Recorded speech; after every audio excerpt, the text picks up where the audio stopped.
Hey everyone, আসসালামু আলাইকুম। আজকে আমরা জানবো same word used as different parts of speech. So আপনারা ভাবতেছেন যে same word use as different parts of speech আমাদের প্রয়োজন কেন?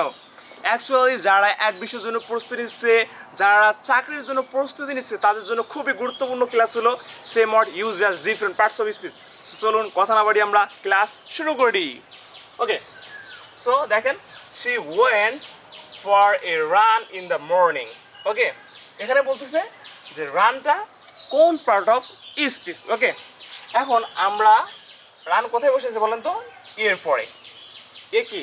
এ হলো ডিটারমিনার, আমরা জানি এ হলো ডিটারমিনার। ওকে, তাহলে দেখেন এ এন ডি, এ কি বলা হয়? ডিটারমিনার।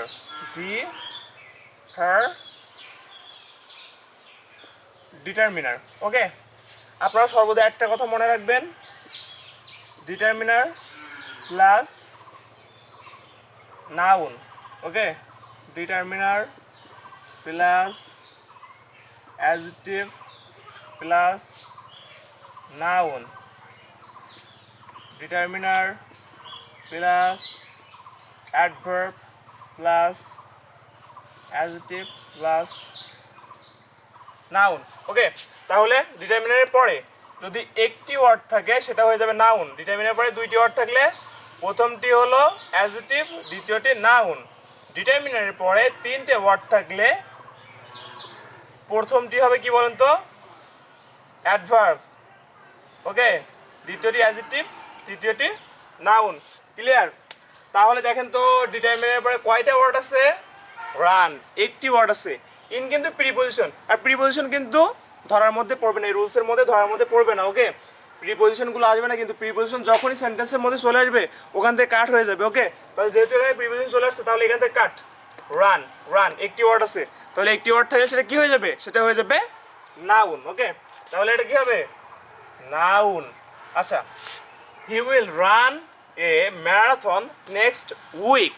ওকে, এখানে বলতেছে রান কোন পার্ট অফ স্পিচ। ওকে, আচ্ছা, you will go, you will go, এই গোটা কি বলেন তো?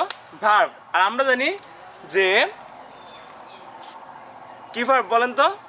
Modal verb. শ্যাল, উইল, মে, মাইট, এরপরে কি বসে? এরপরে ভি1 বসে, ভার্বের প্রেজেন্ট ফর্ম বসে। তাহলে উইলটা কি? উইলটা মোডাল ভার্ব, এরপরে কি বসবে? ভার্বের প্রেজেন্ট ফর্ম বসবে। ওকে, তাহলে রান, রানটা কি? ভার্বের প্রেজেন্ট ফর্ম। তাহলে এখানে এটা কি হবে? এটা অবশ্যই ভার্ব হবে। ওকে, তাহলে এটা কি বলেন তো? ভার্ব। তাহলে রান, রান এই ওয়ার্ডটা আমরা কত ধরনের পার্ট অফ স্পিচ হিসেবে পেলাম? দুই ধরনের, একটা হলো নাউন আর একটা হলো ভার্ব। আচ্ছা, লাইট, লাইটটা কত ধরনের পার্ট অফ স্পিচ হিসেবে ব্যবহৃত হতে পারে? চলুন আমরা দেখে ফেলি। The light in the room was ডিম। আচ্ছা, দেখেন তো দ্য লাইট, লাইটারে কি আছে? দা আছে, আর আমরা জানি দাটা কি? দাটা হলো ডিটারমিনার। ডিটারমিনার পরে কয়টা ওয়ার্ড আছে দেখেন তো? একটা ওয়ার্ড আছে, একটা। ইন কি? ইন হলো প্রিপোজিশন, আর আমরা জানি যে প্রিপোজিশন যদি চলে আসে তাহলে ওখান থেকে কাট হয়ে যাবে, তাহলে একটা ওয়ার্ড আছে। আর আমরা জানি যে ডিটারমিনার পরে একটি ওয়ার্ড থাকে সেটা কি হয়ে যায়? সেটা হয়ে যায় নাউন। এটা কি হয়ে যাবে? এটা হয়ে যাবে নাউন। ওকে, আচ্ছা, she wore a life jacket. Okay, আচ্ছা, দেখেন এই যে এ হলো ডিটারমিনার। ডিটারমিনার পাইছেন কি না? ডিটারমিনার পাইছেন। আচ্ছা, ডিটারমিনার পরে কয়টা ওয়ার্ড?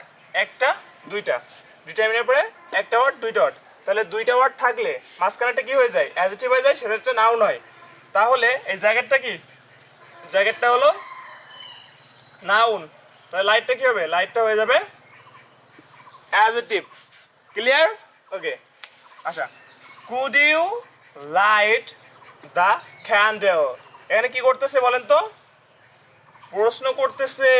ওকে, আমরা কি শিখলাম? যে modal verb can, could, will, would, shall, should, এরপরে কি বসে? ভার্বের প্রেজেন্ট ফর্ম বসে।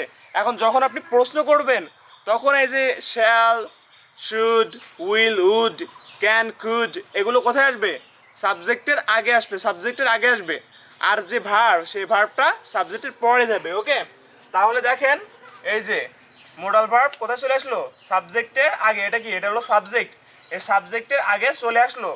আর যে ভার্ব, সেই ভার্বটা কোথায় চলে যাবে?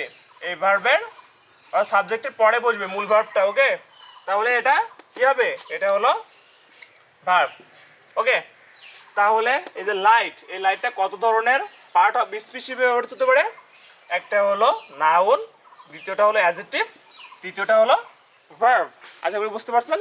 তারপরটা দেখুন বুক। এই বুক হলো কত ধরনের পার্ট অফ স্পিচ হিসেবে ব্যবহৃত হতে পারে? চলুন আমরা দেখে ফেলি। ওকে, আই রিড এ ফ্যান্টাস্টিক, আচ্ছা ফ্যাসিনেটিং বুক। ওকে, এখন বলতেছে যে এরপরে কয়টা ওয়ার্ড দেখেন তো? একটা, দুইটা। ওকে, আচ্ছা দুইটা ওয়ার্ড থাকলে কি কি হয়? প্রথমটা হয় অ্যাডজেক্টিভ, দ্বিতীয়টা হয় নাউন। তাহলে এই যে ফ্যাসিনেটিং, এটা কি?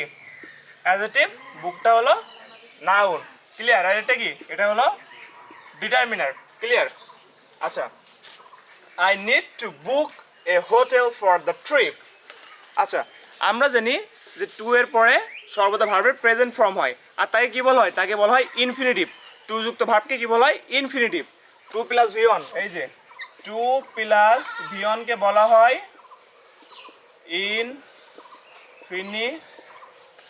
ইনফিনিটিভ। টু প্লাস ভি1কে কি বলা হয়? ইনফিনিটিভ। তাহলে এই যে টু এর পরে যে ওয়ার্ডটা আছে, এই ওয়ার্ডটা কি হয়ে যাবে? এই ওয়ার্ডটা হয়ে যাবে ভার্ব। ওকে, আচ্ছা তাহলে বুক ওয়ার্ডটা কত ধরনের পার্ট অফ স্পিচ হিসেবে ব্যবহৃত হতে পারে? একটা হলো নাউন, আরেকটা হলো ভার্ব। ওকে, আচ্ছা প্লে ওয়ার্ডটা কত ধরনের পার্ট অফ স্পিচ হিসেবে ব্যবহৃত হতে পারে? We watch A play at the theatre. At কি? অ্যাট হলো প্রিপোজিশন, আর প্রিপোজিশন আসা মানে ওখান থেকে সেন্টেন্স কাট, মানে বাদ হয়ে যাবে। আচ্ছা, প্লের আগে কি আছে? এ হলো ডিটারমিনার। ডিটারমিনার পরে একটি ওয়ার্ড থাকে, সেটা কি হয়ে যায়? সেটা হয়ে যায় নাউন। তাহলে এই প্লেটা কি? এখানে হলো নাউন, নাটক বোঝাচ্ছে। Okay, the children love to play in the park. এখানে প্লেটা কোন পার্ট অফ স্পিচ বলতেছে? আচ্ছা, টু এর পরে যে ওয়ার্ডটা থাকে, সে ওয়ার্ডটা কি হয়ে যায়? সে ওয়ার্ডটা হয়ে যায় ভার্ব। ভার্ব, দেখেন টু যুক্ত ভার্বকে ইনফিনিটিভ বলা হয়। তাহলে এই যে পুরোটা হলো ইনফিনিটিভ।